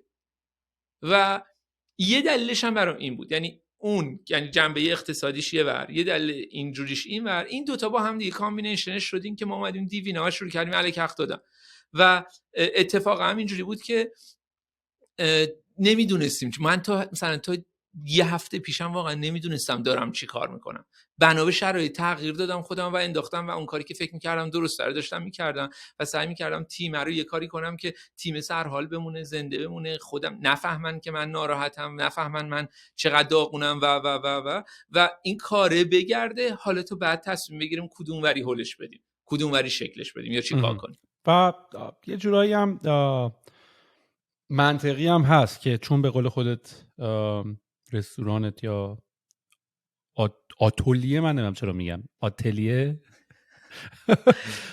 آتلیه فرانسویش میشه لاتلیه. آره آتلیه. حالا شاید چون مثلا این آتلیه که داری راجعش صحبت میکنیم تجربه محوره و ما الان مردممون و خودمون برای اینکه این حس همدردی رو تو خودمون داشته باشیم داریم خودمون رو محروم میکنیم از داشتن این سری تجربه ها. فکر کنم این اتفاقم گریبانگیر حال رستوران تو شد که اتفاقا ناخوشایندیه. یعنی میای، یعنی انگار همچنان توی حالت بدتر شدنیم. یعنی این کاره هم که لزوما داریم، حالا این همدردی هم خودش دیستراکتیو همچنان. یعنی همدردی پروداکتیوی نیست که مثلا یه نفری فوت کرده و ما در کنارشیم که اون حالش بدتر نباشه. ما داریم اتفاقا بیشتر خنجر داره همچنان داریم به خودمون میزنیم. ولی خب فعلا که این ریسپانس طبیعی جامعه همونه. ببین شرایط جامعه هم واقعا اینجوری بود که به نظرم اتفاقی که داره میفته که من خیلی ازش ناراحتم اینه که خیلی دیگه میدل کلاس جامعه داره از بین میره و آدم ها یا دارن خیلی پولدار میشن یا خیلی فقیر میشن. خب و من تو اون قشر فقیره بودم و هستم و چجوری با اونا دست و پنجه نرم کردم، با اونا زندگی کردم و احساسم اینه که منم تو هم قشرم. حالا شاید قیافه نشون نده ولی دیگه با آیفون داریم ضبط میکنیم به زور. الان یه سری ما آیفون داریم نه ولی واقعیتش اینه که ببین من خودم هم همین جورم. من شکل بیزنسم الان این شکلیه که از تو سئول پا شدم رفتم فرشته. آدما فکر کنن که من پول درآوردم. من خیلی پول درآوردم که رفتم فرشته که یه جای بزرگ لوکس فلان زدم، ولی واقعیتش اینه که من درون خودم عدد نمیخوام بگم ولی من یه عدد بزرگی در این چند ماه منفی شدم. خب که کارش هم نمیتونستم بکنم. الان امیدوارم که بتونم یه جوری آروم آروم پوششش بدم، مثلا جمع و جورش کنم. ولی میگم چون این قشر کم شده بود قشر میدل کلاسه، من فکر میکردم که دیگه آدم هایی که میتونن مثلا 1,000,000 تومان پر پرسن پول بدن برای غذا، عدهشون هی داره کم میشه و من باید یه کاری کنم که اونی که نمیتونه این پولم بده مخاطب من باشه، دور نشه. من اینجوری نشم که من فقط دارم برای اونایی که اینقدر پول دارن آشپزی میکنم. آره میفهمم چی میگی و چقدرم کار قشنگی داری میکنی. یعنی حالا بحث مالیش به کنار، ولی یه تجربه‌ایه که از آدما نباید گرفت. میدونی، مثل تو دریا رفتن، توی آب رفتن. ممکنه لزوماً خود اون حرکت هزینه بر نباشه، ولی چیز لاکچریه. استخر رفتن و دریا تونستن رفتن الان چیز به این راحتی نیست همینجوری بگی بکنم برم تو آب. دم دریا باشی، قابلیت سفر داشته باشی و کارت به نظر من خیلی قشنگه. اگه بتونی یه کاری بکنی که حداقل تا میتونی مثلا پول متریاله رو حالا بتونی شارژ کنی که خودت ضرر نکنی، یه مارجین هم بکشی روش، ولی شاید مارجین اصلیش خلق اون تجربه هست برای خودت و برای شخص خودت و برای تیمش تا حالا هزینه قسمت مالیش. ولی خب این ایران هم دیگه مسخرهشو واقعا در آورده دیگه. یعنی اتفاقا ما دیروز داشتیم با یکی از بچه‌ها صحبت می‌کردیم، داشتیم میگفتیم که دیگه واقعا ایران، میدونی حالا همه کشورها خیلی رابطه ها بیزینسیه، میدونی، یعنی تو با این کشور و با اون کشور و با این کشور دیگه بیزینس داریم میکنیم. کشور ما اصلا بیزینسی نیست، میدونی، یعنی بیزنس هم بلد نیستن کسایی که در تصمیم گیری ها هستن. یعنی همین داد و بیدادی که داشتیم راجع بهش صحبت میکردیم، یعنی اینجا تو یاد گرفتی که حتی همون دیپلماسی که حالا دارن میگن، ولی حتی سر کار هم تو بتونی ببینی چجوری کامیونیکیت بکنیم. یعنی من و تو هم که اون اولش صحبت کردیم از همون داد و بیداده، حالا بحث داد و بیداده به کنار، ولی یه بحثی هم بود که خب بلدی هم تو میتونی بلد باشی با آدما خیلی سختگیرانه صحبت کنی، ولی با احترام، بدونی که اصلا بخوای داد و بیداد بکنی و سیستم، یعنی یه حالت یه کمبودی توی خود منه که من نمیتونم با آدم‌ها خیلی حرفه‌ای شاید بحث کنم بدونی که بخواد صدات بره بالاتر، نیازی نداره بره صدام بره بالاتر. و شاید واقعا هم یه حالت این فازه از این کسایی که در حکمرانی ایران دخالت داشتن برای ما اومده. یعنی اینقدر همه با لات‌بازی اومدن گفتن همینی که هست، یا این کارو با تو می‌کنیم اون کارو با ما می‌کنیم، تو کار و بیزنس هم با ما رفته تو خود ما، میدونی، و باعث شده که ما با بقیه آدم‌ها اینطوری رفتار بکنیم. ولی واقعا امیدوارم که به زودی شرایط خیلی بهتر بشه و چون اینی که تو داری میگی، یعنی واقعا الان آدم که میشنوه یه سر قضیه رو داری می‌بینی، میدونی، یعنی ببین چه جوری داره دامینووار به همه بیزنس‌های دیگه هم داره صدمه میزنه دیگه. حالا با این اوصاف همچنان در برنامه هست که ایران بمونی؟ ببین واقعیتش اینه که اگه مثلا 4 ماه پیشم از من پرسید بعد این ماجراها، اینجوری بودم که آره میخوام بمونم و ولی الان میترسم. یعنی فکر میکنم که دقیقا همین، من فکر میکنم آدمایی که در رأس این مملکت وایسادن کمر بستن به اینکه این جریان ادامه دار باشه و اگه این قشر میدل کلاسی که اونان که حرف میزنن، اونان که دارن دادخواهی میکنن، تو ببین در بدترین شرایط هم فشار اقتصادی آدم‌ها رو نکشید بیرون، فشار اجتماعی کشید بیرون و اون میدل کلاسه شروع کردن حرف زدن. این میدل کلاسه یا دارن میرن پایین یا دارن میرن بالا، که اگه برن بالا دیگه خیلی منطقی نیست که بازی رو به هم بزنن، یا اینکه مهاجرت میکنن. و اگه این میدل کلاس از این جامعه هست، این جامعه همینجور میمونه. اینکه من خیلی دوست دارم امیدوار باشم، خیلی دوست دارم، من کلا بین دوستان معروفم به آدم امیدوار، ولی الان توی دوره هی به دوستان داشتم گفتم من در بدترین دوران خودم دارم پادکست رو میرم، چون که خیلی قرقروام الان. و دلیلش هم اینه که احساس میکنم واقعا شرایط خوبی نیست. من حسم اینه، الان احساسم اینه که همه دارن اذیت میشن. اصلا من آدم پر انرژی رو به جلو فلان اینا واقعا دارم تبدیل میشم هی به آدم منفعلتر و خب یک کمی فکر میکنم که شاید نیاز واقعا دیگه جامو عوض کنم، وگرنه یا میرم ته اون جدوله که دیگه اصلا زورم نمیرسه کاری بکنم، اصلا اثری نخواهم داشت، له میشم تو این جدول، یا اینکه باید تنها بندازم برم بالا که اونم الان تو این شرایط فکر نمی‌کنم بتونم بنا به همه شرایط. و همچنان هم دوست داری به عنوان کریر پتت همچنان هنزان باشی و خودت غذا رو درست بکنی، یعنی نمیخوای مثلا کار دیگه انجام بدی، مثلا کورس های آموزشی یا از این تیپ کارا؟ ببین من خیلی آدم درس دادن نیستم، من دوست دارم، من اون آدرنالینی که تو آشپزخونه برای من اتفاق میفته دوست دارم. من الان یه هفته از تصمیم گرفتم که بیشتر تو آشپزخونه باشم، یکم گیواب کردم راجع به بقیه اتفاقات، مثلا نمیدونم خودتو ببینیم. آره اومدیم مالی اینا، ولی باورت نمیشه اون تایمی که تو آشپزخونم من خوشحالم، سرحالم، اصلا هیچ دنیا رو فراموش کنم. ببین من عین مدیتیشنه واسه من، عین مدیتیشن. یعنی وقتی میرم تو آشپزخونه از گوجه خورد میکنی، عشق میکنی. تو باورت نمیشه که چقدر عشق. نه باورم میشه، من چون خود منم از این کارو میکنم دارم سوجش میکنم. من اتفاقا داشتم با نیما یه بار هم دوستم، اونم دیزاینر، داشتم کلکل می‌کردم، گفتم آجی عشق می‌کنی یا 2 تا پیکسل میدی بالا 3 تا پیکسل میدی چپ. آره ولی واقعا بوی آشپزخونه که بهم میخوره لذت میبرم، یعنی اصلا حس اون کاره برام کار جذابیه. میگم این جمله رو اول پادکستم گفتم، واقعا از روزی که تصمیم گرفتم آشپزشم یه بارم احساس نکردم که چرا این شغل انتخاب کردم یا وای کیف میکنم همش تو آشپزخونه. آره و ببین همین، من حالا بحث اولام خواستم، خوبیه قضیه اینه که اسکیلش رو تونستی ببینی، چون من دوستی دارم که عاشق آشپزیه، کار آشپزیش هم درسته، تو رستوران‌های شاخ هم کار کرده، ولی هنوز که هنوزه بهش میگی فکر میکنی باید بره اون پشت مثلا بشینه روی یه دبه مثلا سیب زمینی پوست بکنه، یعنی نمیدونه که میتونه next level باشه. و همون حرفی که خودت زدی، تو گفتی رفتی پاریس و اینا، من فکر کنم ما یکی از بزرگترین خیانت‌هایی که داریم میکنیم به نسلمون، که من سعیم کردم تو پادکست، یعنی یکی از دلایل پادکستم که من خودم زدم، چون برای خود منم من خودم با دیدن بود دیگه، یعنی مثلا من همون اول که گفتم انیمیشن ها رو میدیدم، من الان مثلا فهمیدم که بابا مثلا تو بچگی دیدم شانس داشتی VHS مثلا فیلمی می اومده، مثلا نینجا ترتلز داشتی نگاه می‌کردی مثلا، یارو حالا واقعا خیلی‌ها داشتن داراسارا نگاه می‌کردن، میدونی، حالا خیلی چیز عجیب غریبی نیست، یعنی من خیلی هم ناراحت میشم که الان ما رو دیگه میگن مثلا قشر،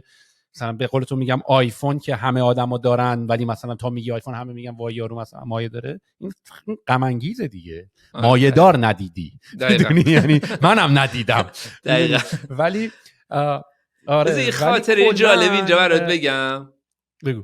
من پیش استفان که کار میکردم، یه شنبه صبحی اولین باری بود که من تونستم با اینا برم فستیوال و نمیفهمیدم اصلا چیه، اینجور بودم که مثلا کار اضافه دیگه، یه شنبه صبح بذاریم بخوابم ولم کنین مثلا فلان. بعد من یه شنبه صبح وایسادم با یه بدبختی تو سرما و مترو رفتم رسیدم به فستیواله. ببین رفتم تو فستیوال، یه فستیوالی بود به اسم کالج کولینری دو فرانس، خب، و اینا یه سری یه سری شف خفن فرانسوی بودن که استفان هم جزو اینا بود. ما اونجا قرار بود یه غرفه‌ای داشته باشیم صبح تا عصر، چند تا غذا معلوم کرده بودن، اینا رو آماده کنیم و بفروشیم و مثلا کامیونیکیت کنیم. ببین من از در رفتم تو، 7 دونه شف وایساده بودن، داشتن هی به هم دیگه اینجوری با پشت دست می‌زدن و مسخره بازی و سلفی می‌گرفتن. خب ببین این 7 شف با هم دیگه فکر کنم یه 50 تا میشلن استار دارن. خب و من اینجوری بودم که اوه این تهشه. و اون روز انقدر از اینکه اونجا بودم خوشحال بودم که من ته این جریان رو دیدم، من این دیگه تهشه دیگه، این الندوکه است. اون موقع من بعدش هم یه جای دیگه هم باش کار کردم. الندوکه است کسی که بیشترین ستاره میشلن داره، 22 تا میشلن استار داره. الان نمیدونم امسال دقیقاً داره اون یا نه، ولی 22 تا میشلن استار داشت اون موقع. خب من اینجوری بودم این تهشه دیگه بهتر از این چی میخوای؟ و به نظرم این چیزی که میگی خیلی درسته. آدما اینکه ته کارشون رو ببینن، بهترین های کارشون رو ببینن، خیلی روی ایمیجشون روی کار تاثیر داره. و من واقعا این شکلی شده بودم که دیگه اینجوری بود که دیگه میرفتم غذا رو غذای اونا میدونستم، بقیه رو بازی میدونستم، فکر کردم اونا دارن آشپزی میکنن. تویی که فکر میکنی آشپز خفنی یا داری هویج پوست میکنی. دوست من واقعا فکر میاد داره هویج پوست میکنه و واقعا تو پروجکت میکنی چیزی که فکر میکنی دیگه. تو واقعا چیزی که داری فکر میکنی و در دنیای خودت نشون میدی. اگه فکر کنی قول بیابونی، اگه فکر هم بکنی نیستی. و واقعا این جمله معروفی هست میگن if you think you can do it or if you think you cannot do it, in both cases you are right. چه فکر بکنی که میتونی این کارا رو بکنی، چه فکر نمی‌کنی که میتونی این کارا رو بکنی، در هر دو حالت درست فکر می‌کنی. دقیقاً. سپر دمت گرم، خیلی جالب بود. از مثلا که از یه ساید دیگه وارد بازی بشی که اونم درش هم هنر وجود داره و هم انجینیرینگ. به نظر من که شما هم مهندسین غذا هستین و واقعا انجینیرای غذا هستین. میدونم هم سمت ایرانت الان دیگه طرفای ساعت 11 و 5 دقیقه است و ایناست تا دیگه جمع جور بکنید و برید خونه، خیلی دور میشه. ولی بسی لذت بردم، خیلی حال کردم. منم همینجور. بعد از اون خیلی خوبی برای من شد. چاکرم. جالبم بود. منم خیلی خوشحالم. من ببخشید من فهم خواستم اینو می‌خواستم اولش بگم بعدش گفتم، اینکه منم خیلی خوشحالم واقعا تو پادکست تو هستم و احساسم این بود که من اون موقعی که پادکست تو رو گوش میدادم همینجوری تو ذهنم میگفتم که اگه یه پادکستی باشه که من بتونم توش صحبت کنم و راجع به کارم حرف بزنم، فکر می‌کنم طبق 16 باشه. و اون موقعی که تو یعنی این پیشنهاد مطرح شده اینجوری شد، اینجوری بودم که یس چقدر درست، مثلا چقدر اتفاق خوبی افتاده و ممنونم که قابل دونستی و این اتفاق افتاد. نه بابا ممنون، متشکرم، مرسی. تمام اعتبار قضیه به بچه‌هایی که دارن گوش میکنن دیگه، یعنی اونان که دارن بهمون حال میدن و وقت میذارن و حرفمون گوش میکنن. دمت گرم سپر، خیلی ممنون، متشکرم، کلی لطف کردی و مرسی از زمانی که گذاشتی. قربونت برم، خیلی منم خوشحال شدم. قربانت یا علی. دمت گرم.